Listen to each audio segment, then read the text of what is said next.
Jesus. Louvado seja o nosso Senhor Jesus Cristo. Bem, por favor, fiquem de pé, por favor. Sejam todos bem-vindos, tá certo? Quem veio pela primeira vez, estando hoje, que bom. Você que está vindo pela primeira vez hoje, que bom. Vamos poder ter uma noite a cada quarta-feira. Sempre teremos uma boa santa noite, bem divertida e também cheia de conhecimentos para todos nós. Em nome do Pai, do Filho e do Espírito Santo. Amém. Pai nosso que estais nos céus, santificado seja o vosso nome. Venha a nós o vosso reino. Seja feita a vossa vontade, assim na terra como no céu. O pão nosso de cada dia nos dai hoje. Perdoai as nossas ofensas, assim como nós perdoamos a quem nos tem ofendido. E não nos deixeis cair em tentação, mas livrai-nos do mal. Amém. José de Inácio, São José de Anchieta, rogai por nós. Em nome do Pai, do Filho e do Espírito Santo. Amém. Sentem-se, por favor. A gente passa agora a palavra para o Dr. Paulo, que vai falar conosco. Uma salva de palmas para ele, vamos lá? Aê!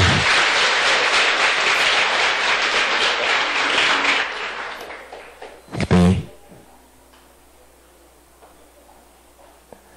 Fique à vontade, doutor. Tá bom? Olá, boa noite a todos. Estou muito feliz de estar aqui pelo convite recebido, né? E feliz por a maioria dos pacientes aqui estarem aqui. Né? É um bate-papo super tranquilo, bem informal. Nós conhecemos, então fiquem à vontade para qualquer pergunta. Podem parar a minha aula, não tem problema nenhum.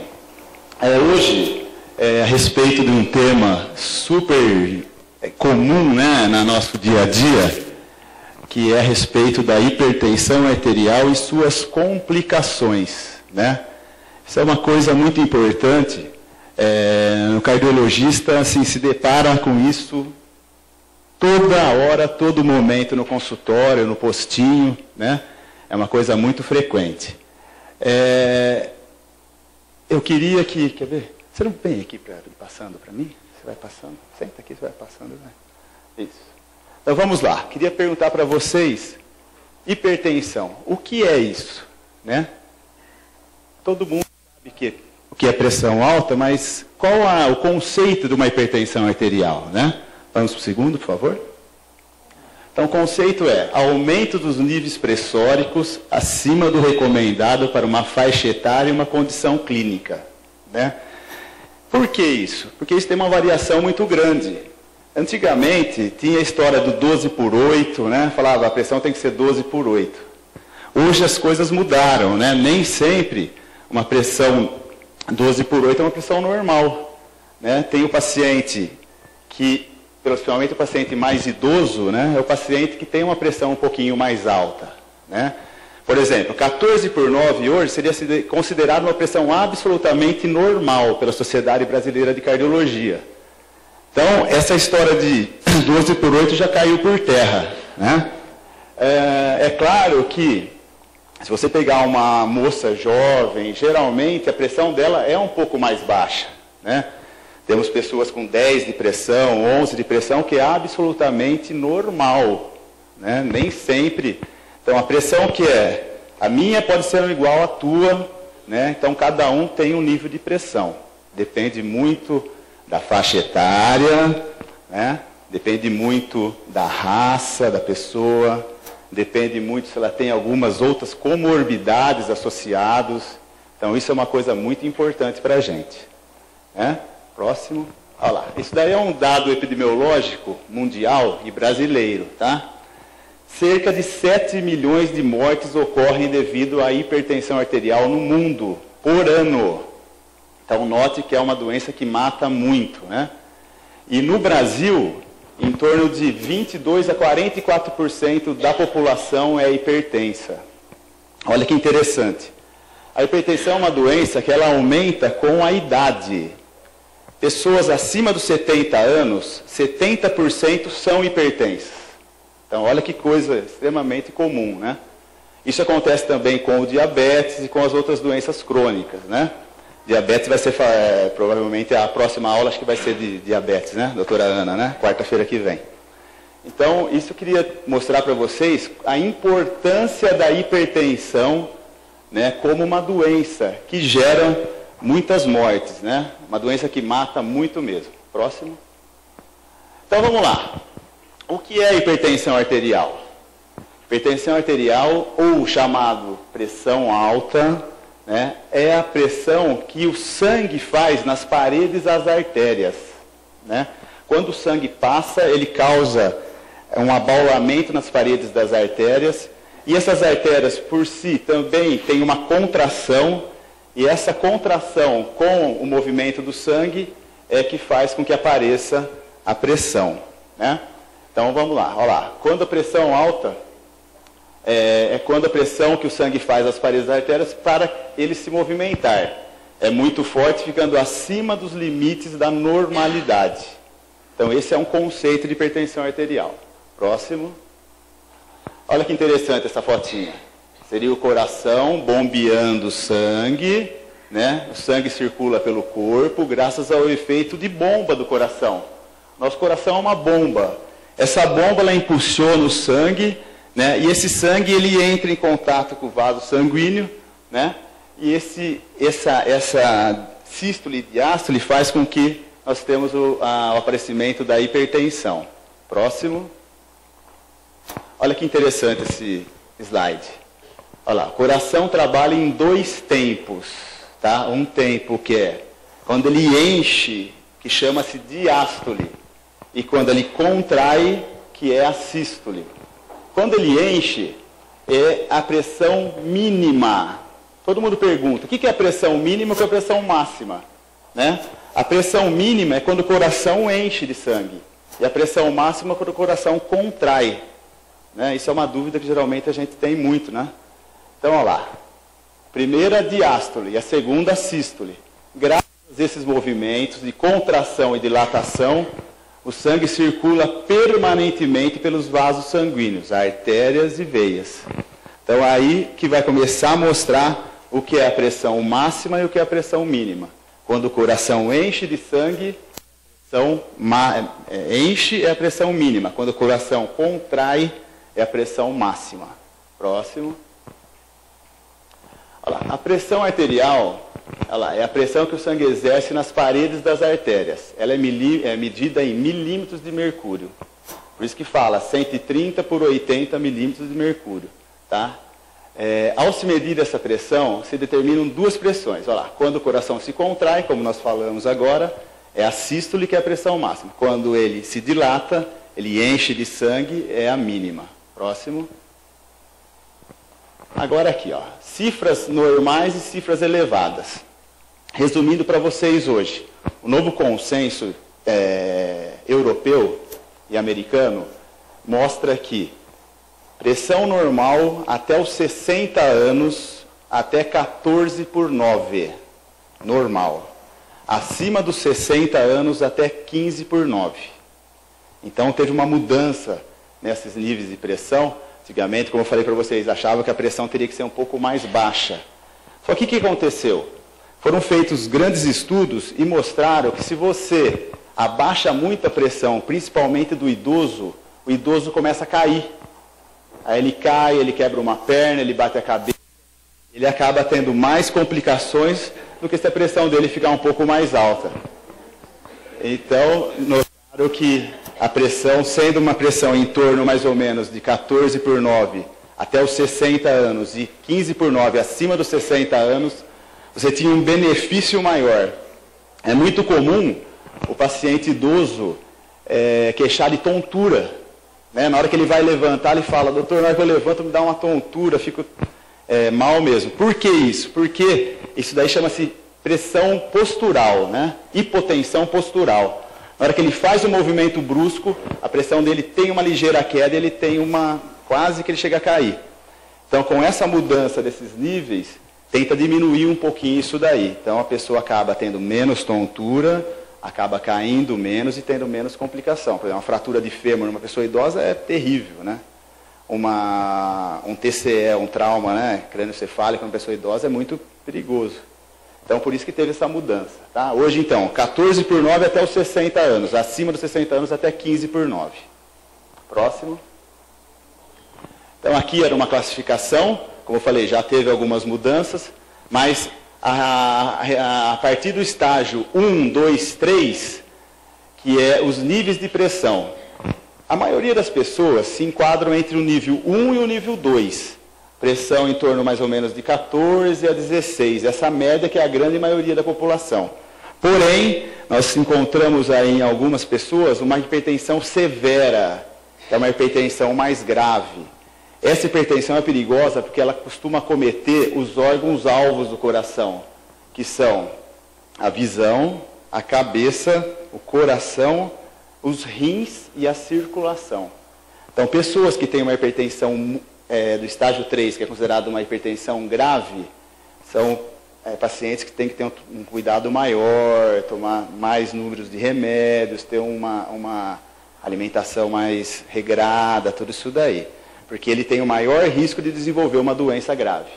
Próximo. Então, um grande problema é isso, ó. Na maioria das vezes, não conseguimos saber qual a causa da pressão alta. O paciente vai no consultório, não tem diabetes, não tem colesterol, é magro, tem uma idade em torno de 45, 50 anos, não fuma, não bebe e é hipertenso. Por que isso? Né? Tem causas que a gente não consegue saber. Essa é a famosa chamada pressão arterial essencial. 80% da população desenvolve esse tipo de hipertensão. A hipertensão secundária geralmente já tem uma causa definida, geralmente problemas renais, né, e algumas outras doenças que são chamadas de hipertensão secundária. Essa é menos frequente. A mais frequente é aquela hipertensão que aparece com a idade. Tá? Então aqui, nós temos os fatores que podem contribuir para o aparecimento da hipertensão. Fatores endógenos. Quais são os fatores endógenos? São os fatores inerentes da pessoa. Vamos passar o próximo. Olha lá, os endógenos. Hereditariedade. O que significa isso? Coisas que você não consegue mudar. Você entendeu? Infelizmente. Então, hereditariedade. Algumas pessoas herdam a predisposição à hipertensão arterial, que pode apresentar em vários membros da família. Então, por exemplo, uma família onde toda a geração é hipertensa, a tendência de um paciente mais jovem desenvolver a hipertensão é maior. Essa é a hereditariedade. Nas doenças cardiovasculares, a hereditariedade corresponde a 30%. Então, um exemplo aqui básico. Se um pai teve um infarto antes dos 55 anos, a propensão, a probabilidade de um filho ter essa doença é 30%. Tá? Então, 30% é muito? É muito, né? 30%. Mas, se ele fumar, se ele tiver diabetes, se ele for obeso, isso daí aumenta o risco. Né? Isso é hereditariedade. Na hipertensão é a mesma coisa. Outro fator, que é um dos maiores, um dos fatores mais importantes para qualquer tipo de doença, não só doenças do coração, seria a idade. Né? O envelhecimento aumenta o risco de hipertensão arterial, tanto no homem quanto na mulher. Como eu falei para vocês, pessoas acima de 70 anos, 70% são hipertensas. Então, de cada 10, 7 é hipertenso. É bastante, né? Um nível bem alto mesmo, né? Próximo. Raça. A raça negra é uma raça que tem uma propensão maior de ter hipertensão arterial e ser uma hipertensão mais grave. Tá? Isso os estudos mostraram. O peso, esse hoje é um dos grandes fatores de risco para a hipertensão arterial. Né? A obesidade, ela aumenta e muito os níveis de pressão. Um exemplo básico para vocês entenderem. O paciente que faz uma cirurgia de redução de estômago, ele pesa 150 quilos, 160 quilos. Ele faz a cirurgia, ele costuma perder em torno mais ou menos de 50, 60 quilos. Quando ele vai operar, ele está tomando 3, 4 tipos de medicamento para pressão alta. Depois que ele perde esses 50 quilos, praticamente ele não toma remédio mais. Então isso mostra a obesidade no aumento da hipertensão arterial. Então isso é uma coisa que nós temos também que combater, né? Próximo. Bebida alcoólica. A bebida alcoólica de uso abusivo também é um fator de risco para aumentar os níveis de pressão. Falta de exercício físico. Então, a vida sedentária, pessoa que não faz uma caminhada, que não anda de bicicleta, que fica no sofá o dia todo, acaba ficando o quê? Com excesso de peso, né? E esse excesso de peso acaba aumentando também o nível de hipertensão arterial. Então, uma caminhada é uma coisa extremamente importante para todas as faixas etárias. Tá? Isso a gente tem que ter como uma verdade mesmo. Isso é uma coisa extremamente importante. Próximo. Agora vem os fatores que a gente pode evitar. Né? Os outros a gente não conseguiria, porque lá é tudo é genética, é idade, é raça, não é? Como vai mudar? Agora aqui, começamos com os fatores exógenos, que são os fatores que a gente adquire durante a vida. Os vícios, né? Tudo isso daí. Tabagismo. O tabagismo está diretamente relacionado à elevação dos níveis pressóricos, além de ser o maior fator de risco para as doenças cardiovasculares. O sal. O sal, para quem tem hipertensão, é um veneno. Tá? O sal para quem tem pressão, o açúcar para quem tem diabetes. Então, tem que evitar isso aí. É ruim, né? Terrível, né? O indicado é que use assim, o mínimo de sal possível, né? 1 grama de sal possível, que seria... O que é 1 grama de sal? Caneta Bic, a tampinha da caneta Bic. Você teria que usar uma tampinha da caneta Bic para fazer o almoço. Esse é 1 grama, é terrível, né? A pessoa que é diabética e hipertensa, então não pode comer sal, não pode comer açúcar, né? Então, por isso que é difícil, né? É bem complicado para fazer essa restrição de sal. E tomar cuidado não só com o sal, né, que a gente coloca na comida, os embutidos enlatados também, que já vem com sal, né? Você pega aí um presunto, um salame, tudo que é feito, tudo que vem industrializado, tem muito sódio, né? E é isso daí que aumenta muito os níveis de pressão. Próximo. Esse aqui, ó, hoje é um dos maiores, hein? O estresse do dia a dia, tá? O estresse do trabalho, as angústias, preocupações, né? É um dos grandes responsáveis pelo aumento da pressão arterial. Quem não tem estresse aqui? Difícil, né? Muito difícil. Até aposentado tem, né? Quando vai receber lá os... Então, esse é um fator que a gente tem que tentar... Você imagina? Aí complica. Então, o estresse é uma coisa que, dentro do possível, né, a gente tem que tentar minimizar. Não dá para viver sem ansiedade, todo mundo tem ansiedade, todo mundo tem problemas, né, o dia a dia aí. Mas, dentro do possível, tem que tentar conviver com isso daí do melhor modo possível. Tá? Próximo. E aí? Quais são os sintomas da hipertensão? O que uma pessoa sente quando tem hipertensão? 80% não sente absolutamente nada. Nada, nada, nada. Aí ela vai fazer um exame admissional na empresa, o médico lá do trabalho vai fazer a aferição da pressão e vê que a pessoa está hipertensa. Aí ela vai fazer o exame para renovar a carta de motorista, o médico percebe que ela está hipertensa.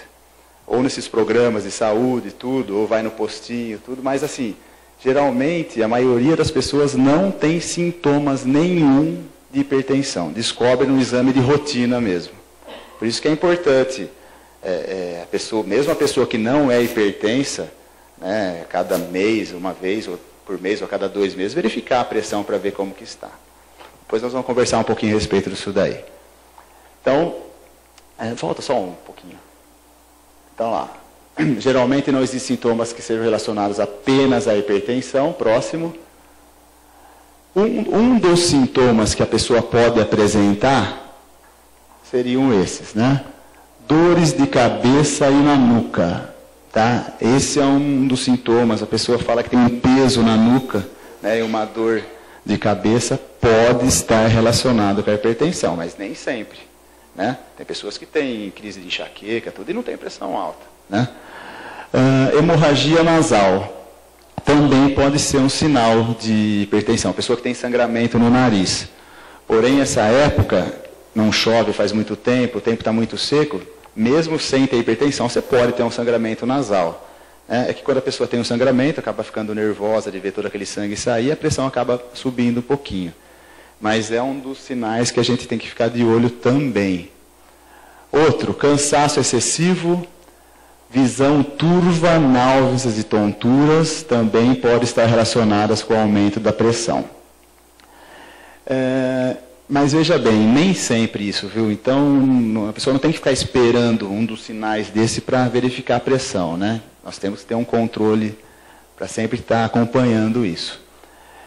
Quanto às consequências, tem agora as consequências que são as mais graves, né? Próximo.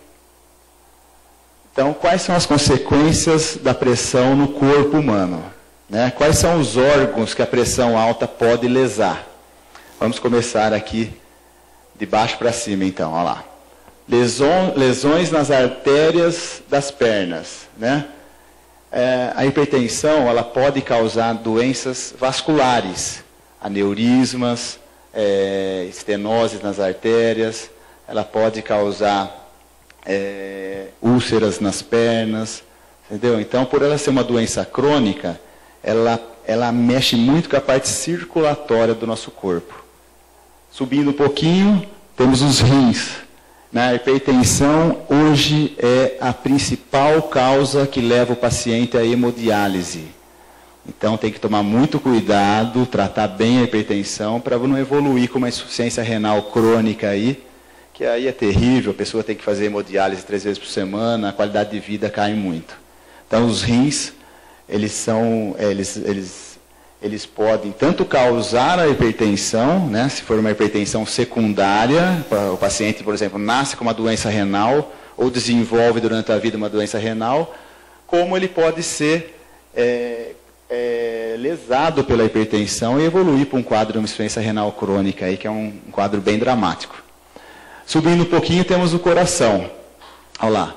O coração também, ele sofre muito devido à hipertensão. Por quê? Quando a pessoa tem uma pressão baixa, eu sempre falo, não tem problema, gente. Dá tontura, dá fraqueza, dá desânimo, mas a hipertensão baixa, a pressão baixa não força o coração. O coração trabalha normal. Quando você tem uma hipertensão, o coração tem que fazer muita força para bombear o sangue. E aí ele fica hipertrofiado, ele fica como uma pessoa que faz levantamento de peso. Ele fica grosso o músculo do coração. Depois eu vou mostrar para vocês isso daí.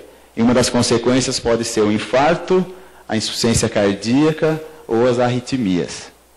Subindo um pouquinho mais, nós temos os olhos, né, lesões, principalmente lesões de retina, que são lesões mais graves que podem levar a pessoa a perder a visão.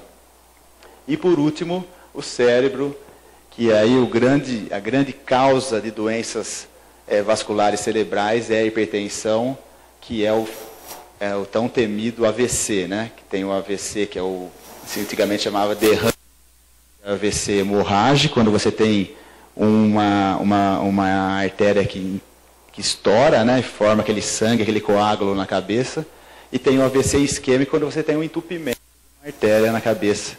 Isso daí é uma coisa muito triste, a pessoa fica sequelada, a qualidade de vida diminui muito. Próximo. Olha aqui, ó. Então, quais as consequências da pressão arterial no coração? Né? Olha lá, como eu falei para vocês. Você tem um aumento da massa muscular, uma hipertrofia do ventrículo esquerdo. E isso aumenta muito o risco de uma morte súbita, aumenta o risco de um infarto, aumenta o risco de uma arritmia. Então, por isso que nós temos que tomar muito cuidado. Próximo. Agora, eu vou mostrar para vocês, esses 3 próximos slides, o slide são coração de pessoa normal, uma pessoa que não tinha hipertensão. Os 3 slides. Este é um coração normal. Próximo. Esse é aquele coração mais fatiado, onde você vê a cavidade do meio, onde o sangue fica, é bem grande. Próximo. E esse ele é aberto. Está mostrando um coração perfeito, um coração normal. Esse coração não é um coração doente. Tá? Agora o próximo vai ser com coração que uma pessoa hipertensa grave. Vamos lá. Está vendo que ele já é mais bojudinho, né? Ele cresceu um pouquinho. Próximo. Olha que interessante. Olha como o músculo ficou hipertrófico. Né? A musculatura dele cresceu. Né? Lembra a diferença de um com o outro? Olha que isso daí é um coração do hipertenso grave. É uma hipertrofia ventricular esquerda com crescimento concêntrico da massa muscular. Deu para notar a diferença de um e do outro ou não? Deu para ver? Próximo. Olha lá, mesma coisa. Está vendo? Parece que praticamente não sobra espaço para o sangue penetrar. Né? Ele fica bem... E aqui, nessa região aqui, ó, ele teve um infarto aqui, ó. Tá? Olha o buraco do coração como ficou pequenininho, um músculo grosso aqui, e aqui nessa região ele teve um infarto. Próximo. Aqui são as artérias. Como o coração sofre, as nossas artérias também sofrem, a nossa circulação. Então essa é a nossa circulação. Uma normal e uma com as placas de gordura. Olha que interessante. Essa aqui é normal, tá? Não tem entupimento, não tem nada. Aqui, ó, essa placa amarela já é a formação da placa de gordura, que com o passar do tempo, ela vai aumentando, aí ela se rompe, causa um coágulo e forma um entupimento, que seria, a consequência disso seria um infarto do coração. Então, olha que interessante, a formação da placa de gordura aqui, e aqui uma artéria normal. Tá? Então, aqui seria aquela artéria que vai entupir. Ó. Próximo. Olha que interessante esse slide. Aí, tirou o músculo do coração e só deixou a circulação do coração. Essas daí são as artérias coronárias. Olha que interessante. Essas artérias que quando entope, que causam infarto. Deu para vocês verem? Então foi tirado o músculo e só deixou a parte circulatória do coração. Né? Muito interessante. Essa artéria aqui é a principal artéria do nosso coração, é descendente anterior. Coronária esquerda aqui, que descendente anterior, é aqui o lado direito do coração. E aqui o lado esquerdo. Muito, muito bacana mesmo esse slide. Próximo. Aí é uma artéria para mostrar para vocês as placas de gordura que ficam aderidas numa artéria aorta. Essa é aquela artéria que sai do coração e leva o sangue para o corpo. Note que ela está toda cheia de placas de colesterol aqui, ó, placas de gordura, tá vendo? É, olha o estrago que é feito, hein? Por isso que na hora de comer uma picanha vocês tiram a gordura, hein? Olha o estrago que é feito aí. Dá uma olhadinha para ver como que é. Próximo. Essa é a mesma artéria, né? Aquela artéria que sai do coração e leva sangue para o corpo inteiro. Note que ela é toda doente, tá vendo? Toda cheia de placas, é terrível mesmo, é uma doença bem avançada mesmo. Próximo. Agora vamos falar um pouco dos rins. Consequência da pressão arterial nos rins, olha lá. A pressão, como eu falei para vocês, ela causa um dano sério nos rins e é a principal causa do paciente evoluir para um quadro de insuficiência renal crônica e ter que parar numa máquina de hemodiálise. Então temos que cuidar para não evoluir para um quadro desse. Próximo. Olha o rim, um rim, tá vendo? Atrofiado. Esse é um rim aberto, né? Pegaram o rim, cortaram ele no meio e aqui você vê, ele é menor de tamanho, ele é bem atrofiado. Isso daqui já é um rim de um paciente renal crônico. Olha que interessante isso. Próximo. Então, consequências da pressão alta. Olha lá, tá com uma bomba relógio na cabeça, ó. Tá? Aumenta o risco do derrame, que hoje a gente chama de AVC, né? Tanto isquêmico quanto hemorrágico. Próximo. Olha que interessante, para quem nunca viu um aneurisma da cabeça, Essa aqui, ó, que parece uma azeitona aqui, ó, é um aneurisma cerebral, tá? Geralmente isso pode ser congênito, a pessoa nasce com esse aneurisma, ou pode durante a vida desenvolver um quadro desse, e é extremamente trágico, porque a pessoa pode não sentir nada e de uma hora para outra esse aneurisma romper e causar uma hemorragia gravíssima, né? Então tá vendo, as artérias são fininhas, ó, chega aqui tem parece uma azeitona aqui, ó. Esse é um aneurisma cerebral. Próximo. Aqui é uma angiografia, foi injetado contraste no paciente e mostrou aqui nessa região aqui também um aneurisma também. Próximo. E aí a consequência do aneurisma. Aqui é um cérebro e aonde teve a ruptura do aneurisma dando esse sangramento aqui. Isso é um AVC hemorrágico. Hemorrágico. Teve um sangramento nessa região, um sangramento grande, né? Aonde é bem grave mesmo. Próximo. Aqui outro, um pouco menor, na região do cerebelo, que é a região do cérebro que dá o equilíbrio para a gente. Essa região que faz a gente andar reto, né? É a região do cerebelo. Teve um AVC hemorrágico também nessa região, aqui nesse local aqui. Próximo. Agora aqui é diferente, aqui é o AVC isquêmico, que é mais comum no idoso, né? É o AVC mais comum no idoso. Essa região aqui mais escura, ó, foi onde a pessoa teve um AVC isquêmico. Essa, ao contrário do hemorrágico, que estoura uma veia aqui em entope, tá? Aqui em entope. Próximo.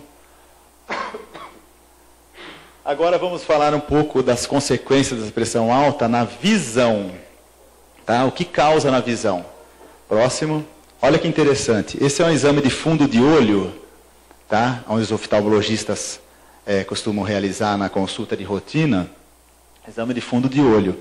Onde você, o fundo de olho normal, as artérias, aqui a mácula, tudo bonitinho, não tem nada. Isso é um exame normal dos olhos. Próximo, olha a diferença. Esse é um exame dos olhos de um paciente hipertenso. Todos cheios de hemorragia aqui, as artérias finas. Então, deu para notar a diferença nos olhos também, como que é? Então, tudo isso que eu mostrei são lesões da hipertensão nos órgãos-alvos. Circulação, rim, coração, visão e cérebro. Essas lesões que eu mostrei para vocês são as lesões dos órgãos-alvos. Próximo. E aí? E como tratar isso? Né? Já mostramos o que causa, o que é, quais são os níveis aceitáveis e como que se trata a pressão. Esse é o grande desafio do médico, né? Primeiro, fazer a pessoa aceitar que é hipertensa. É uma grande dificuldade nossa, porque a pessoa geralmente não aceita que tem pressão alta.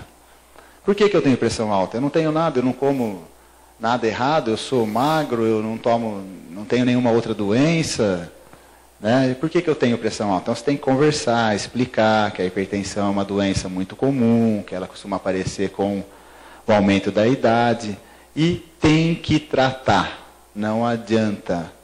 Porque do mesmo jeito que eu falei para vocês que ela não dá muito sintoma, o perigo é isso, a pessoa não sente nada, a pessoa não trata. Quando a pessoa tem uma pneumonia, ela tem tosse, febre, ela vai no médico. Não é verdade? Quando a pessoa tem uma dor nas costas, ela vai no ortopedista. Agora, como a hipertensão não dá sintoma na grande maioria das vezes, então ela fica 5, 10, 15, 20 anos hipertensa sem procurar ajuda. E na hora que vai ver, já teve tudo aquilo que nós mostramos antes para vocês. Né? Pois não. Pode falar.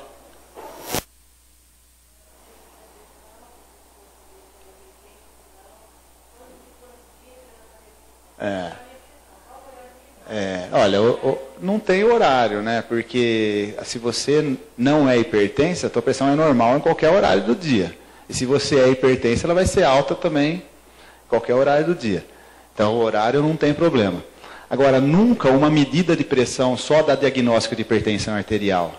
Para você, vamos supor, você pode um dia você não está bem, você teve algum problema, ou você comeu alguma coisa que não fez bem, você pode ter uma variação de pressão, mas não significa que você é hipertenso.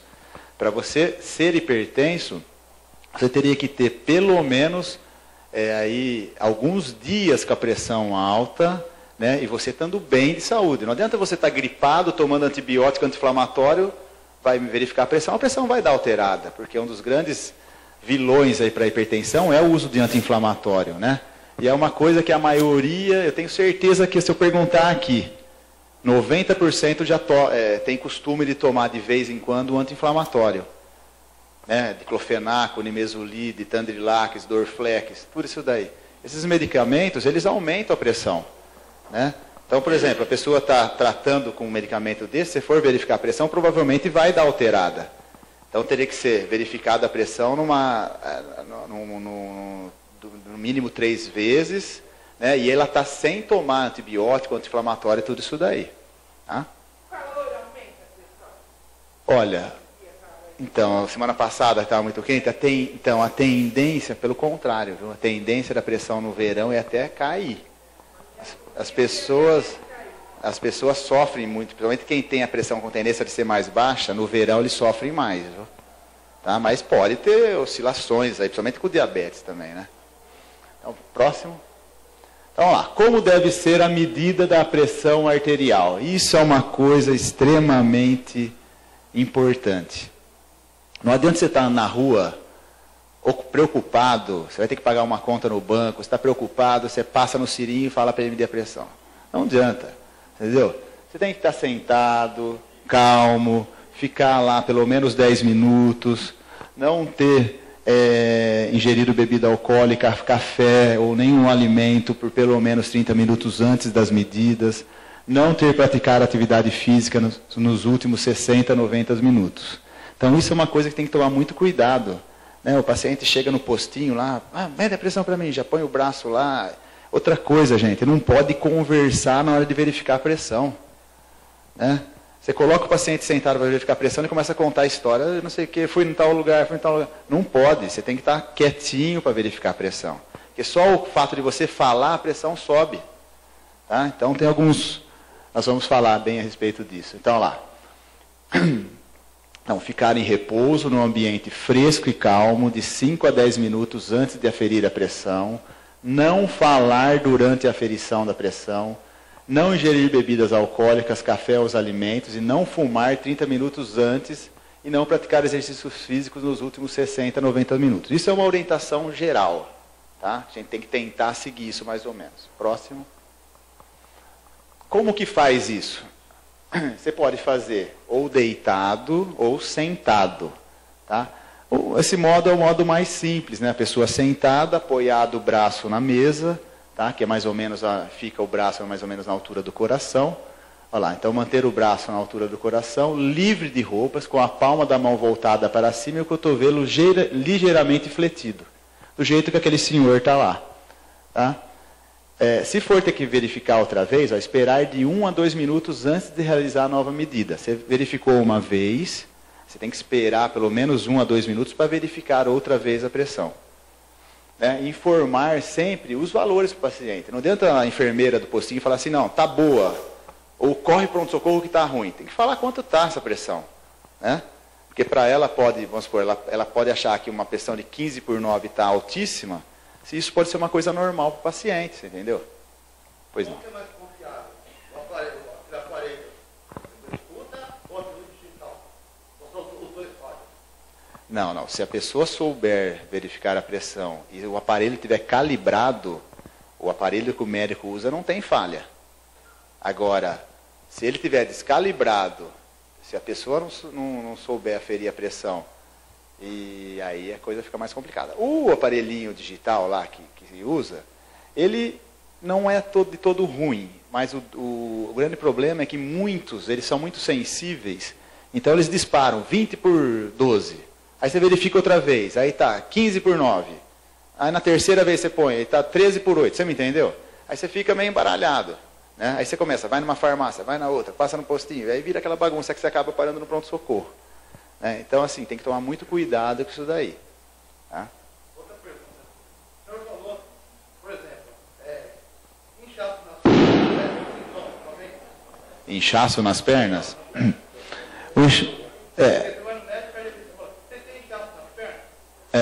O inchaço nas pernas, pergunto mais, não devido à hipertensão, devido a problemas de coração fraco, né? Insuficiência cardíaca que costuma dar mais inchaço nas pernas. Tem alguns medicamentos que também podem causar isso, né? Mas, assim, o inchaço não tem relação com a pressão. Claro que a pessoa pode ser hipertensa e, devido a algum medicamento que está tomando, pode inchar um pouquinho as pernas, viu? Tá? Então, vai lá. Próximo. Bom, lá. Agora, vamos lá. Sendo hipertenso, com um tratamento adequado, pode-se levar o paciente pode levar uma vida absolutamente normal, tá? Esse tratamento poderá se estender por toda a vida. É muito comum, né? O paciente vai no médico, o médico fala, oh, esse remédio você vai tomar pro resto da vida, né? Na grande maioria das vezes, pode acontecer isso. Agora, se a pessoa mudar os hábitos, se a pessoa estiver acima do peso, se ela estiver tomando algum remédio que sobe a pressão, se ela estiver sedentária, se ela começar a mudar isso daí, melhorar a alimentação, fazer atividade física, perder peso, pode ser que a pressão dela volte ao normal. Então, nem sempre é verdadeiro isso, né?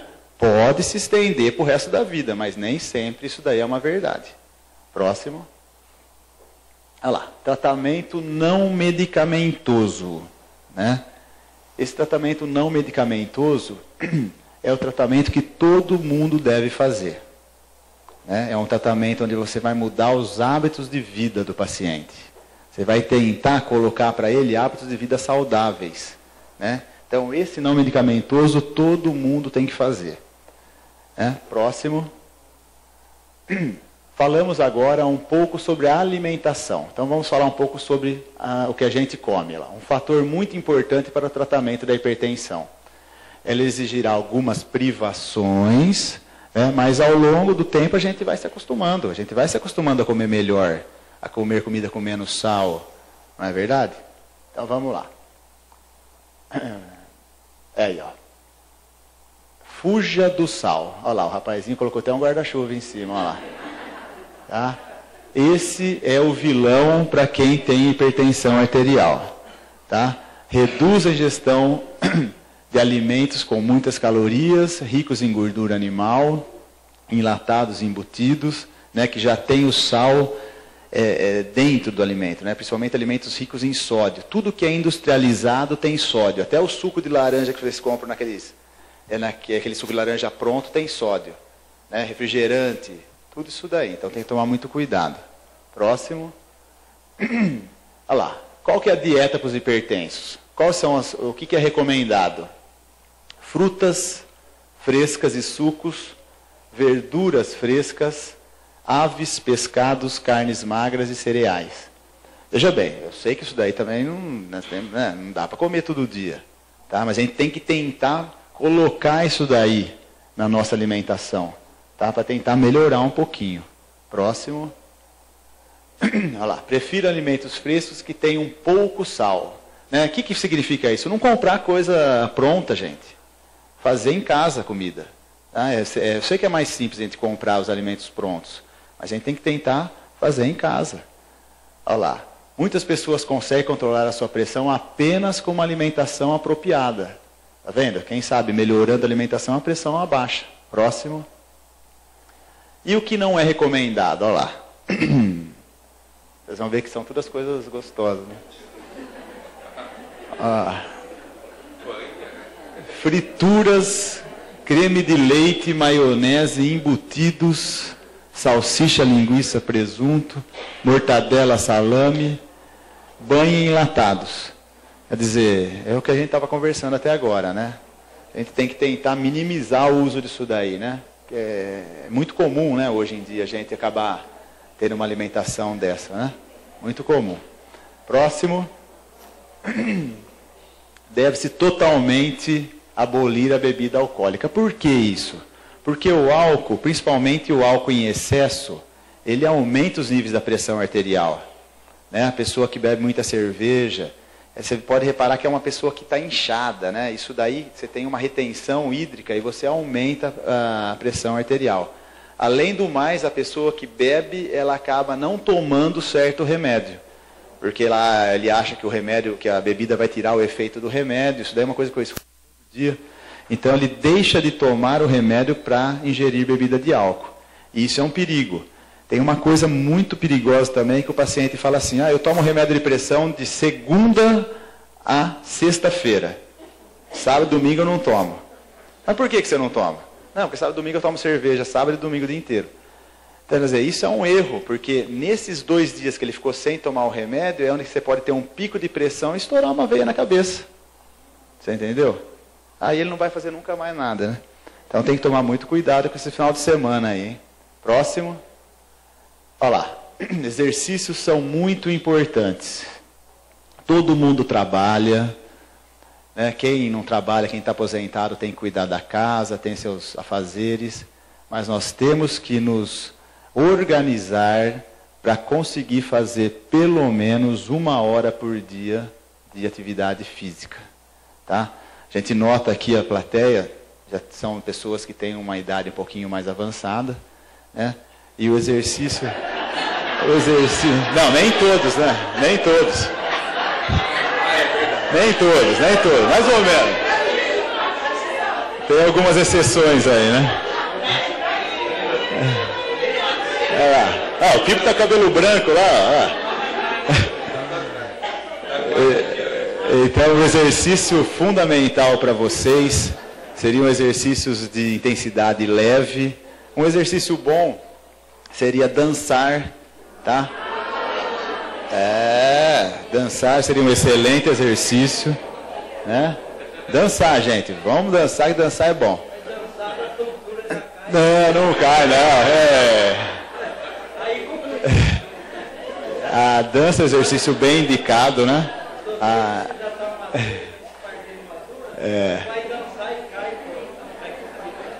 dança, a caminhada, a ginástica são atividades boas para todo mundo, né? Caminhada seria uma atividade fundamental. A hidroginástica também seria muito indicado. Aí, como eu falei para vocês, a dança. Quem não consegue dançar uma música mais, dança uma música mais lenta, né? Aí não dá tontura. Vamos ver. Próximo. Olha lá. Aqui vai falar isso. Para quem é hipertenso, principalmente para quem não está com a pressão controlada, tá? Que isso é uma coisa muito comum. A pessoa tem pressão alta, mas a pressão não está controlada, mesmo tomando medicamento. Tem que tomar muito cuidado com esforço físico. Tá vendo? Então, os exercícios devem ser orientados e supervisionados por um profissional habilitado, para que esse exercício não seja prejudicial. O exercício tem que trazer um bem-estar para vocês. Vocês têm que sair do exercício, qualquer um que seja, sair com bem-estar, e não sair cansado, dolorido, com dores. O exercício é feito para você tem que sair relaxado da atividade física. Tá? Exercícios que exijam grandes esforços não são recomendados para quem tem alteração de pressão e principalmente para quem não está com a pressão arterial controlada. Próximo. Olha aí. Então aí seria uma boa. Pratique caminhada pelo bairro lá. Tá? Exercícios ao ar livre, não exceda os seus limites. Isso é uma coisa muito importante. Eu sempre falo, a pessoa que vai fazer uma caminhada, ela tem que ver primeiro com quem que ela vai caminhar. Não adianta uma pessoa de 70 anos caminhar com uma de 20. Né? Tem que caminhar geralmente na mesma faixa etária, tá? No mesmo nível de exercício físico. Tá? Próximo. Olha lá, por si só, eles não é que a caminhada diminui a pressão, mas ela ajuda a conservar o bom estado do coração, reduzir o peso, aliviar esse excesso de pressão nas artérias, o estresse e favorece o relaxamento. Isso é uma coisa extremamente importante. Próximo. Depois do tratamento não medicamentoso, que foi esse que nós falamos agora, então alimentação, controle do peso, atividade física, né, alguns alimentos que podem ajudar. Nós temos agora o tratamento medicamentoso. Né? O tratamento medicamentoso, hoje em dia, é um tratamento bem eficaz. Nós temos inúmeros tipos de medicamentos que podem ajudar o paciente a ter uma pressão bem controlada e diminuir o risco dele ter um problema cardiovascular. Os medicamentos, eles são divididos em classe e eles são extremamente individualizados. Né? Cada pessoa, dependendo se é homem, se é mulher, se é novo, se é idoso, se é magro, se é obeso, se tem algumas outras doenças associadas, se ele tem diabetes, se ele tem colesterol. Você tem um tratamento individualizado. Então, o mesmo medicamento de um paciente não é igual ao do outro. Tá? Porque você tem N tipos de medicamentos, mas assim, cada um se encaixa melhor em um tipo. A mulher se encaixa melhor em um, o homem no outro. Tem alguns remédios que a gente evita de dar para homem, tem outros que a gente evita de dar para mulher. Isso é uma coisa muito individualizada. Tá? Então, vamos lá. Próximo. Jamais tome remédio da vizinha, tá? Da mãe. Nunca faça isso. Por quê? Você pode estar achando que você está hipertenso, com uma pressão de 14/9.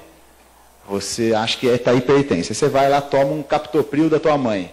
Tua pressão vai para 8. Isso é muito perigoso. Tá? A gente tem que evitar de usar medicamentos por conta própria. Próximo. Quais são as classes de medicamento? Eu não vou falar de remédio aqui, eu vou falar só dos tipos de medicamentos que nós temos. Pois não?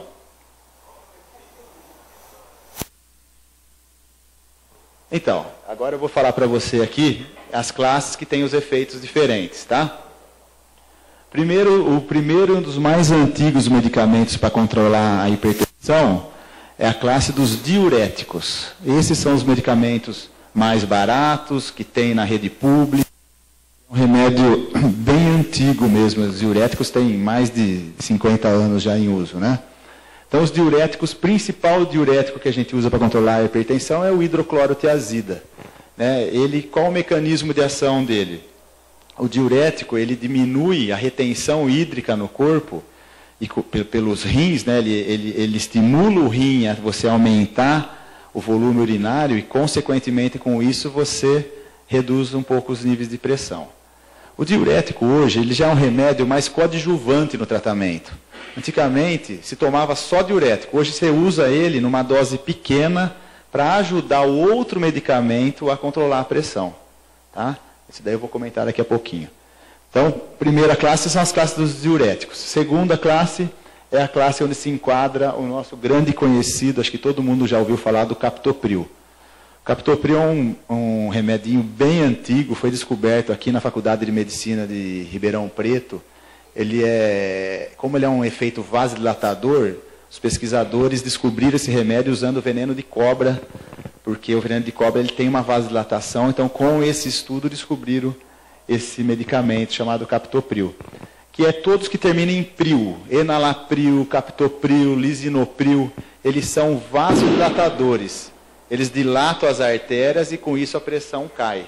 Então o diurético elimina o excesso de líquido. Os vasodilatadores, eles dilatam as artérias e a pressão dá uma queda.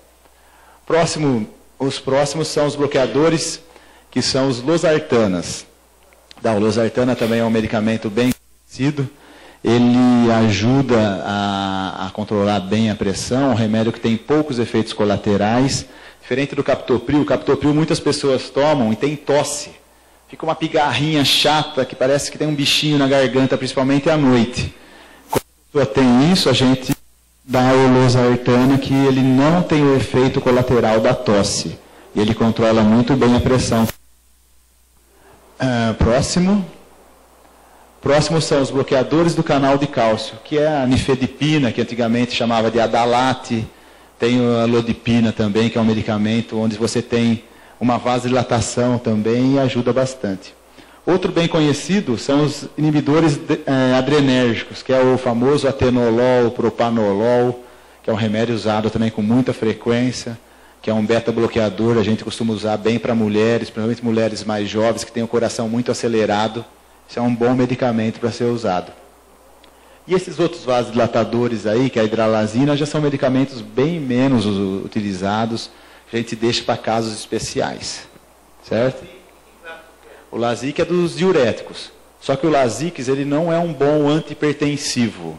O Lasix a gente usa para a pessoa que tem mais um quadro de insuficiência cardíaca. Tem o coração grande e a pessoa incha. Então você usa o Lasix para ele diminuir bem essa retenção de líquido e diminuir a falta de ar. Lá é Lasix na veia, né? Próximo. Então, esse é o último slide, que é uma coisa extremamente importante. Como começa o tratamento da pressão? Né?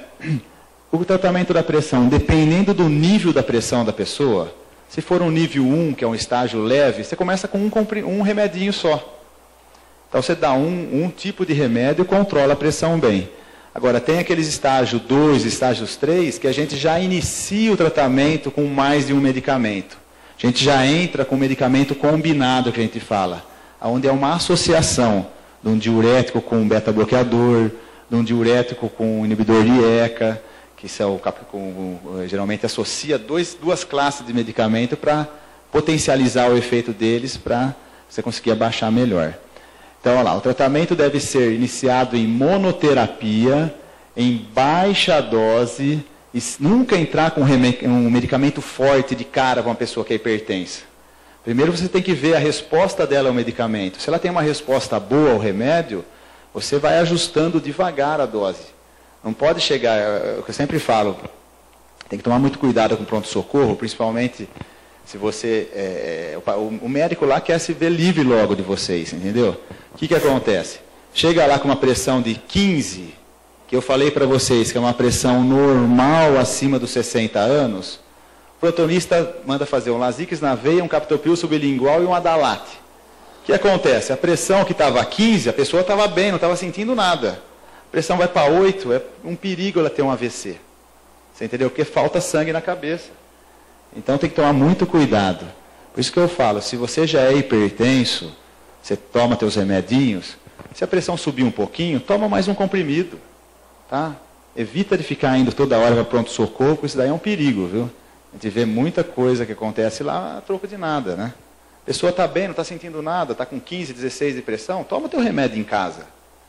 Chega lá, eles querem resolver o problema o mais rápido possível. Então, ao invés de dar um comprimido, dá 3 de uma vez. Quer dizer, isso daí é muito mais, ele vai causar um dano maior do que um benefício para vocês, né? Então, como falei, a necessidade, de ajustando de acordo com a necessidade, sempre avaliando os efeitos colaterais, como eu falei para vocês, todo remédio tem efeito colateral. Diurético, qual é o efeito colateral do diurético? Pode dar cãibra. Né? Tem pessoas que tomam diurético que tem muita cãibra. O captopril, qual é o efeito colateral de todos que terminam em pril? Tosse. Tem algumas pessoas que têm tosse quando tomam o captopril. É uma tossinha seca que incomoda, principalmente de noite. O losartana geralmente tem muito poucos efeitos. Aquele bloqueador de cálcio calodipina é um remédio maravilhoso para hipertensão, mas ele pode inchar um pouco as pernas. Então o paciente chega no consultório preocupado, está com um problema circulatório, algum problema cardiológico, que não é, na verdade, é o remédio que pode causar um pouquinho de inchaço nas pernas, né? Então tem que sempre perguntar, o médico tem que falar a respeito dos efeitos colaterais. Então lá, sempre avaliando os efeitos colaterais que possam surgir durante o tratamento. Em pacientes com hipertensão moderada e grave, geralmente é necessária a associação já de 2 medicamentos já no início do tratamento. Certo? Então aí foi mais ou menos a aula. Pode passar o próximo? Agora vamos abrir para as perguntas. Se tiver alguma pergunta, a gente está à disposição.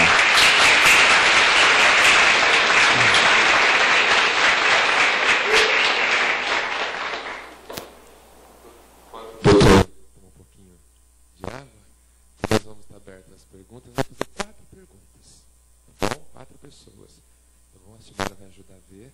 A Maria lá por primeiro. Tá bom? Tá?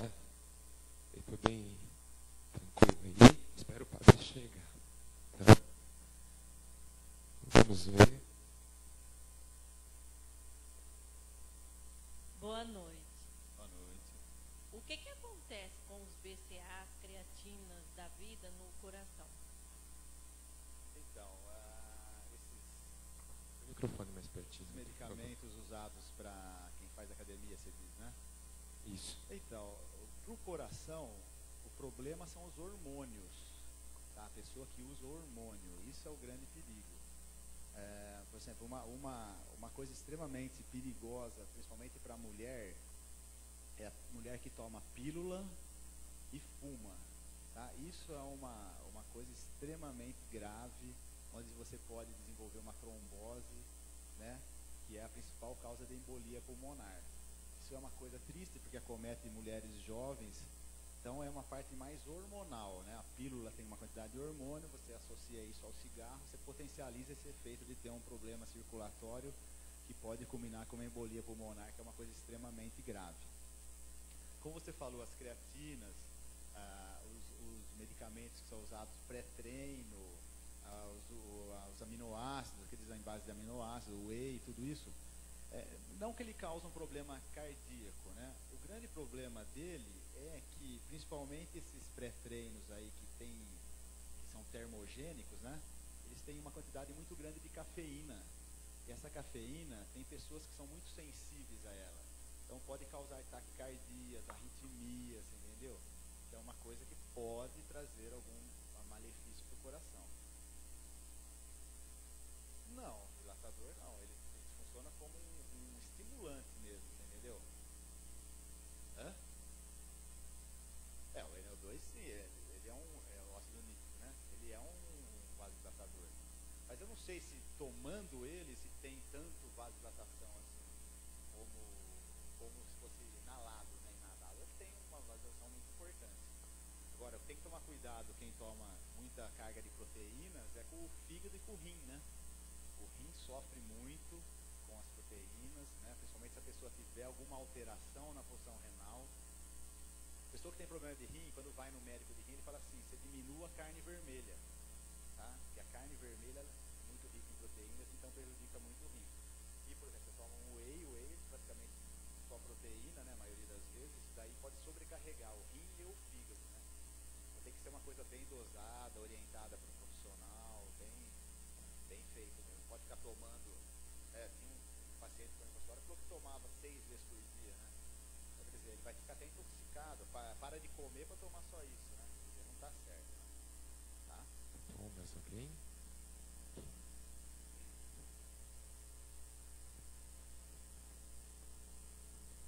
Doutor Paulo, o que leva uma pessoa a ter o taquicardia? Taquicardia?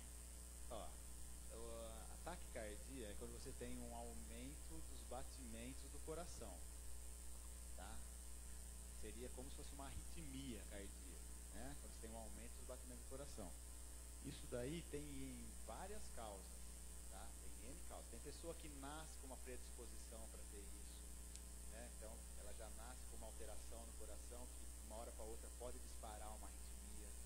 Tem pessoas que durante a vida desenvolvem algumas doenças, por exemplo, uma insuficiência cardíaca, que é a pessoa que tem aquele coração grande, dilatado, que predispõe ao aparecimento de arritmias. A própria idade aumenta em 20% o risco da pessoa desenvolver uma arritmia. Alguns medicamentos, principalmente energéticos, que tem muita quantidade de cafeína, pode, principalmente nos jovens, pode dar uma arritmia, a gente costuma pegar isso. Excesso de bebida de álcool, mas a pessoa que ficou 3, 4 dias no pesqueiro bebendo, daí pode dar uma alteração de ritmo cardíaco. Então, assim, tem N causas, viu? Desde medicamentos até bebidas e próprias doenças que a pessoa ou nasce com ela ou desenvolve durante o dia, você entendeu? Durante a vida, né? Pode ter um problema de desenvolver uma arritmia. Mas a idade também é um dos grandes fatores. Um estresse agudo pode. Um estresse agudo pode trazer. Nada. Doutor, por que vocês têm, tipo assim, não posso falar, um tabu com endocardite? Porque endocardite dá pressão também. Problema de pressão. Endocardite? Endocardite, para quem não sabe, é uma doença na válvula do coração, né? Geralmente, os pacientes mais novos hoje, depois que tem o advento dos antibióticos, é muito difícil a pessoa ter o que nós chamávamos antigamente de febre reumática. Antigamente tinha muito isso daí, era aquele reumatismo que atacava o coração. Geralmente devido a pessoa que tinha muita infecção de garganta quando era adolescente. Então tinha infecção de garganta, não tomava antibiótico, porque naquela época era difícil de ter um antibiótico. E essa bactéria da garganta descia para a válvula do coração e dava uma doença na válvula. Essa válvula ficava já uma válvula endurecida, ela ficava estragada. E aí, por exemplo, o paciente que tem um problema na boca, nos dentes, essa bactéria pode descer para a válvula e dar uma endocardite, que é isso daí que o senhor fala. Endocardite é uma infecção na válvula do coração. É grave, difícil de tratar, e tem alguns casos que você tem que trocar a válvula. Tratar primeiro a infecção, depois você troca a válvula. Mas é bem complicado mesmo. Bem complicado. Ok, senhor. Doutor, na nossa equipe, eu comecei com um problema na minha vida, um dedinho trincou assim, e surgiu lá em América, e deu problema no coração. Aí não quis não operar. Aí o doutor do lado vai operar, que é pouca coisa. Aí começou já o andamento. Aí deu coração inchado, deu problema de diabetes de ar, colesterol e glicério. O glicério chegou para 1.500, está 1.500, tá? Certo? E eu faço certinho os remédios, não sei o que estão falando para mim. Aí eu trato a inflamação também. Aí um médico já passou para mim para fazer esperar um peito. Lá deu coração inchado e uma válvula com problema. Eu fiz uma canção, eu percebo em mim. Eu não fiz uma coisa para mim, eu fiz direto. Eu andei 5 quarteirões na minha casa aqui, eu cheguei mal. E não consegue melhorar, de jeito nenhum. A praia mandou fazer, o doutor Rodrigo mandaram nele, eu fui nele, fiz exame. Fiz um raio-x de pulmão, fiz o exame de sopro, que eu fumava, né? E falou, que licença, seu pulmão tá limpinho, não tem nada não, vamos fazer o exame do esteroide. Estou fazendo o exame e não consigo melhorar. A canseira demais. Depende do estágio que está a tua patologia, a tua doença, né? Dependendo do estágio que está o coração, se ele está muito dilatado, se ele está mais fraco que o normal, o senhor vai ter um cansaço aos esforços. Isso é uma coisa muito comum, viu? Hoje em dia, tem alguns tratamentos medicamentosos, né? Para essa doença que o senhor tem, uma insuficiência cardíaca, né? Que consegue, assim, melhorar a qualidade de vida do paciente. Agora, o coração, ele não volta a ser o que era antes. A partir do momento que ele dilatou, muito improvável ele voltar a ser o normal. Né? Mas o senhor pode ter certeza que isso que o senhor tem não é uma coisa de hoje, isso é uma coisa de anos que está vindo, entendeu? E claro, quando a gente não sente nada, a gente não vai atrás. Quando o senhor percebeu, a tua doença já estava muito avançada. Né? Então, por isso que falou que o coração é grande, tem problema de válvula, tudo isso daí. Mas, assim, tem que tentar melhorar de todo modo, né? Assim, tentar melhorar o tratamento, tentar melhorar as doses dos medicamentos para tentar melhorar a sua qualidade de vida, né? Senão fica muito restrita, né? O senhor tem muitos fatores de risco para doença do coração: diabetes, colesterol, pressão. Então, diabetes é terrível. Diabetes é um dos piores fatores de risco para a doença do coração. Vai ver na próxima aula com a doutora Ana, que vai vir falar semana que vem, você vai ver que o diabetes para a doença do coração, 50% de quem tem diabetes desenvolve doença do coração. Então, é uma coisa extremamente importante, difícil de tratar. Se pressão alta é difícil de tratar, diabetes é muito pior. Porque o controle do diabetes é terrível. Hoje tem medicamentos bons, mas custam extremamente caros. Então, assim, você acaba tratando com os medicamentos mais populares, aí é difícil controlar. Principalmente quem tem uma diabetes do teu nível, que já é um nível de insulina aí, né? É um nível de insulina. Insulina, né? É difícil. E outra, diabetes não é só o remédio, né? É a boca também, né? Tem que fazer uma dieta restrita aí, né? É bem difícil mesmo. Não é uma coisa fácil. É difícil. Ah, bom. Gente, Dr. Paulo, muitíssimo obrigada pela tua participação, por ter aceito o nosso convite. E as portas estão sempre abertas. Com certeza nós teremos outros encontros. Foi um prazer. Muitíssimo obrigada mais uma vez pela participação de vocês. E a semana que vem teremos a doutora Ana Alcaide falando sobre diabetes. Em novembro também nós já temos novos convidados. Então fiquem atentos aos jornais, no recado do Padre Marcelo. Nós temos uma lembrancinha para o senhor. Para você, desculpa.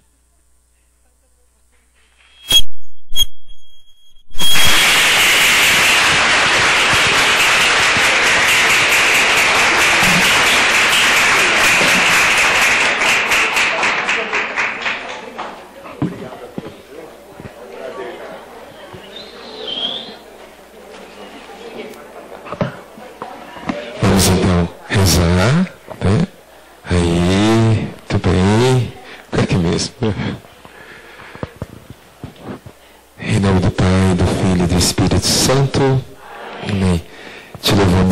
te agradecemos pela oportunidade que o Senhor nos dá, pela presença de cada um desses seus filhos, por o Dr. Paulo que está aqui conosco e trouxe para nós esse conhecimento partilhado, que é o tema do nosso projeto. Derrame sobre cada um de vocês a bênção de nosso querido e amado Deus. Ele que é Pai, Filho e Espírito Santo. Amém. Isso aí, gente bonita. Boa semana e boa noite. Valeu. Tudo bem.